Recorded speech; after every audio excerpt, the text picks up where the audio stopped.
Today we're going to be comparing a original equipment Briggs Stratton air filter with an aftermarket air filter and see if we're really saving money, if the aftermarket's a good value, or are there problems with it.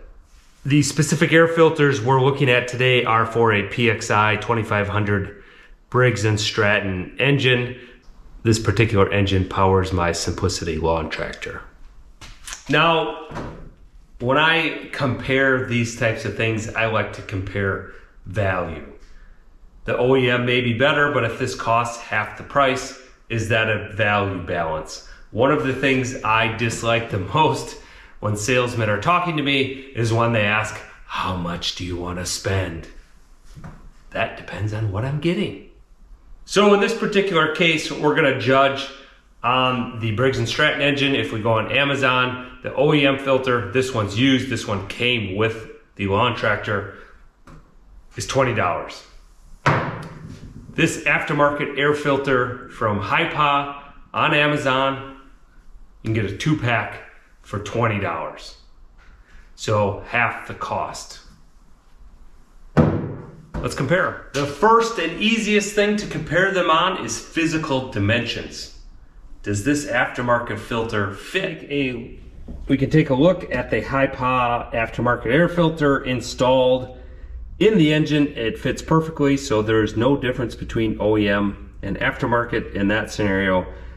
They fit the same. The next thing that we're going to look at on our filters is filtering capability. So this green part here is just a pre-filter. So the first thing we'll start with is comparing the pre-filters. This piece of foam that's stretched over the other part of the filter element. So interestingly enough, if we compare the two pre-filters, now this one's been in use, it's dirty. It's at the end of its life. This one's at the beginning. The aftermarket pre-filter is actually thicker than the OEM filter. Unfortunately, I don't want to do this on the brand new filter, but I'm going to pull this apart. And we'll kind of compare how much light comes through each pre-filter. That'll give us another idea of filter capability. But overall, the foam on the aftermarket filter is a little bit better. Without having a flow bench, one of the easy ways to see how much air can get through an element is to see how much light passes through. And we can see, actually there's bigger holes, more open area in the original filter versus the aftermarket. But overall, I don't think it's going to have a big impact on pressure drop.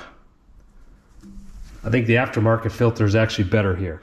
Next thing on the filters is the actual paper element. That's the business part of the filter. That foam is really just to catch large debris. The main air filtering is really done by the paper element here that's pleated around. You can see this one has filtered a lot of air in its time. It's quite dirty. The aftermarket one is nice and clean, but you can notice there's a wire mesh protecting this, and that is to help to support the pleats from crushing. And you can see over time, this original filter, those pleats start to wander because they're not supported. I've blown this out quite a few times with the air compressor, thing like that, to blow the dust off, and you can extend the service life of these by doing that. But you can see this aftermarket filter seems better supported and will prevent a little bit of that from occurring throughout its service life. Not that that's a big deal. It doesn't really reduce the performance of it, but just interesting to note.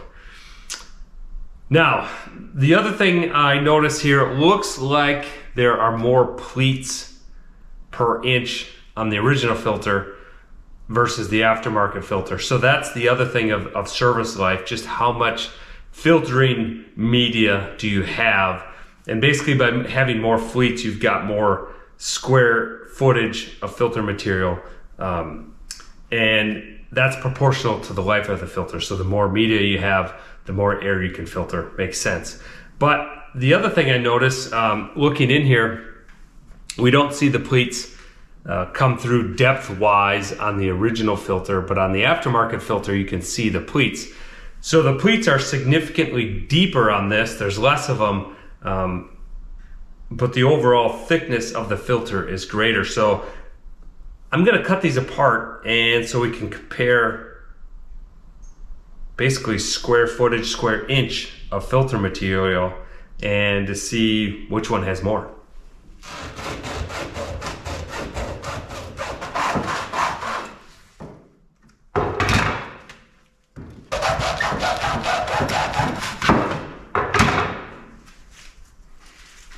There we go. That's all an air filter is paper that's pleated up. So this is the original one, cut apart pretty easily.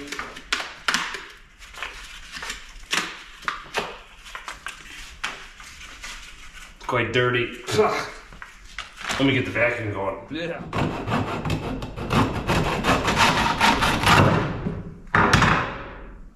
All right.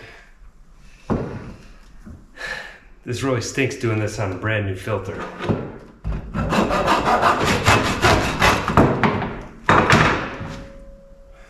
All right, we've got our ends off. We can take the wire mesh off from around our paper element.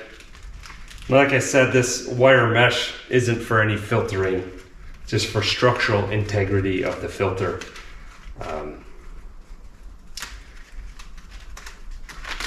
Which the OEM, or the original one, did not have, so that's a win for the aftermarket filter.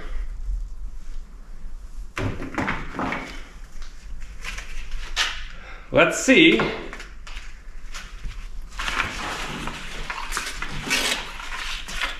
what filter is longer. I've taped the ends of the paper elements on my workbench, and we're gonna stretch them out and see which one is longer.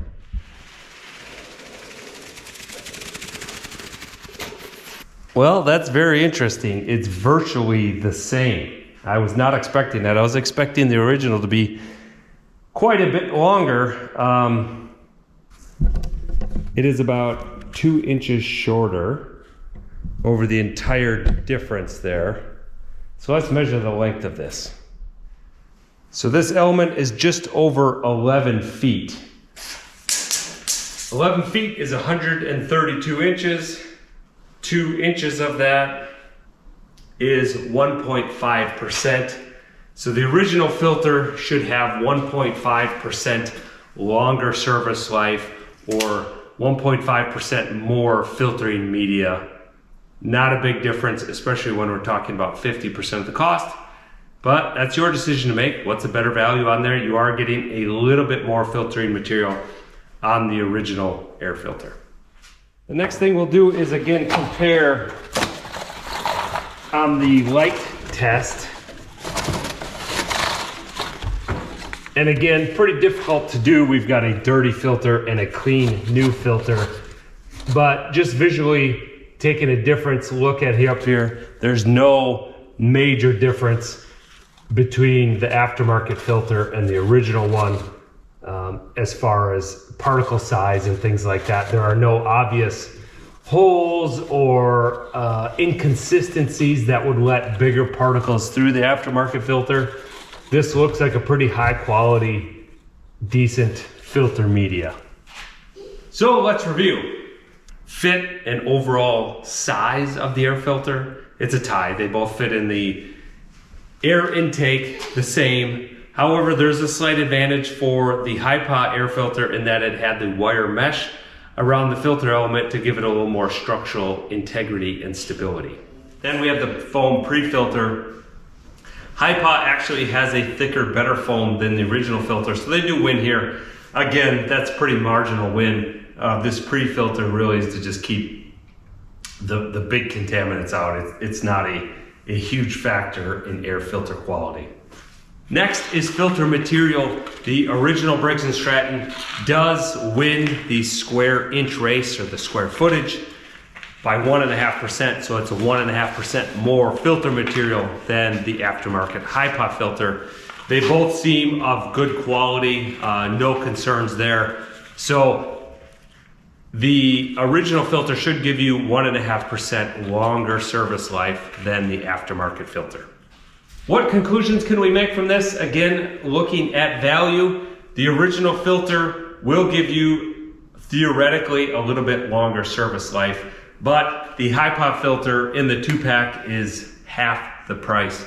So the value win definitely goes to the HiPA aftermarket filter, and you're not giving up anything on filtration and quality of the unit. So personally, I'll be sticking with the HiPA aftermarket filter.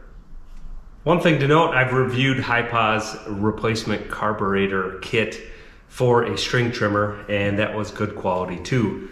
But I'm not just gonna say aftermarket things are all great, because in that carburetor replacement kit came a spark plug. It was a no-name aftermarket spark plug, and it quit working in short order. It was one of the worst spark plug experiences I ever had, because then now I had to troubleshoot why my string trimmer wasn't running, and was it the carburetor or what? And lo and behold, I replaced that spark plug and the thing ran great. Not all aftermarket things are created equal. So we need to take kind of an academic approach and look at things and break it down into different categories and see what the whole picture is, and are we really getting a quality part. Hopefully I've done that with the air filter. It's enough to satisfy myself that the aftermarket HiPA filter is a better value. But that's a decision we need to all make on our own. If you found some value in this video, I'd strongly encourage you to subscribe to my channel and hit that like button on the video. Thanks for watching. Adios.